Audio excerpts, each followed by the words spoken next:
Gezegenimizin güney kutbunda yer alan Antarktika kıtası dünyanın en gizemli yerlerinden biridir. Günümüzde bile bu kıta hakkında çok az bilgiye sahibiz. Antarktika kıtası coğrafi keşifler sırasında insanoğlu tarafından en son keşfedilen yerlerden biridir. Öyle ki bu kıta birkaç yüzyıl önce 1700'lü yılların sonlarına doğru keşfedilmiştir. 1700'lü yıllarda İngiliz denizci James Cook dünyanın farklı yerlerine yaptığı seferlerde yeni yerler keşfetmekte ve buraların haritalarını çıkarmaktaydı. Yaptığı seferler sırasında 1772-1775 yılları arasında beraberindeki İngiliz ekibiyle Antarktika kıtasının sınırına ulaştı ve bu kıtayı keşfeden denizci olarak tarihe adını yazdırdı. James Cook keşfettiği yeni kıtanın çevresini denizden dolaştı. Bu kıta o kadar büyüktü ki dönemin en gelişmiş devletlerinin yaşadığı Avrupa kıtası yanında küçücük kalırdı. Antarktika kıtasını diğer yerlerden farklı kılan buzlarla kaplı, insan yaşamı için son derece elverişsiz bir yer olmasıydı. James Cook Antarktika kıtasına geldiğinde ve kıtanın etrafında dolaştığında kalın buz tabakasından başka hiçbir şey görmedi.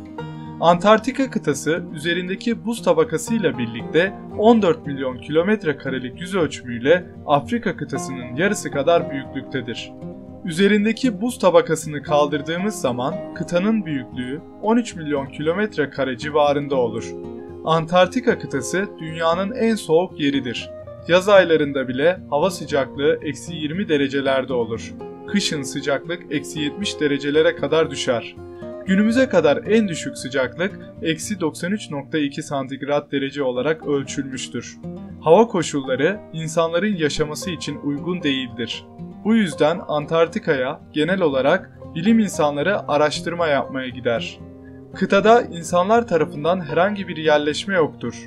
Doğal ortam korunmakta ve zarar görmemesi için en ince ayrıntısına kadar dikkat edilmektedir.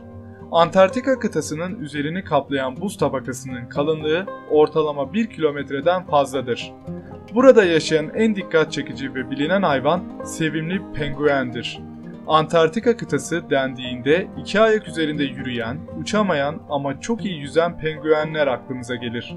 Hava şartlarından dolayı bu büyük kıtada yaşam neredeyse yok denecek kadar azdır.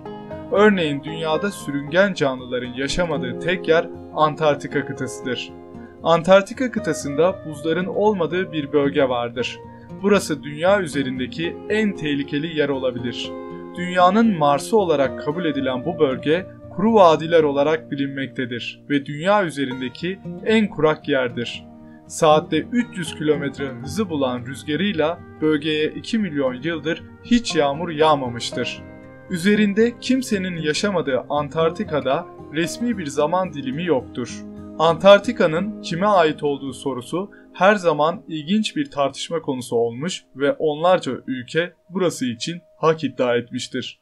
Antarktika'ya ilk kez İngiliz denizciler ülke bayrağını dikerek hak iddia etti. Ancak kıtanın üzerinde kimse yaşamadığı için bu iddia tartışmalı kaldı.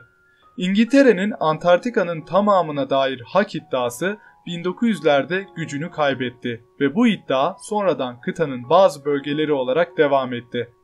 Yıllar geçtikçe Norveç, Fransa ve Nazi Almanyası buradaki topraklarda payı olduğunu iddia etti. Güney Amerika kıtasında bulunan Şili ve Arjantin de Antarktika üzerinde hak iddia eden ülkelerden oldu. Ayrıca Şili ve Arjantin'in hak iddia ettiği bölgeler İngiltere'nin sahip çıktığı bölgelerin içinde yer almaktaydı. Soğuk Savaş döneminde Amerika ve Sovyetler Birliği Antarktika'dan hak iddia etmeyeceklerine dair aralarında anlaşma imzaladılar. Ancak anlaşmaya göre gelecekte koşullar değişirse hak iddia edebileceklerdi. 1959 yılında Antarktika Anlaşması imzalandı. Bu anlaşma Şili, Arjantin, Avustralya, Fransa, Japonya, Yeni Zelanda, Sovyetler Birliği, Norveç, Afrika Birliği, Belçika, İngiltere, Amerika Birleşik Devletleri arasında imzalanmıştır. Anlaşmaya göre Antarktika bütün insanlığın faydası için kullanılacak ve asla başka bir amaç için kullanılmayacaktı.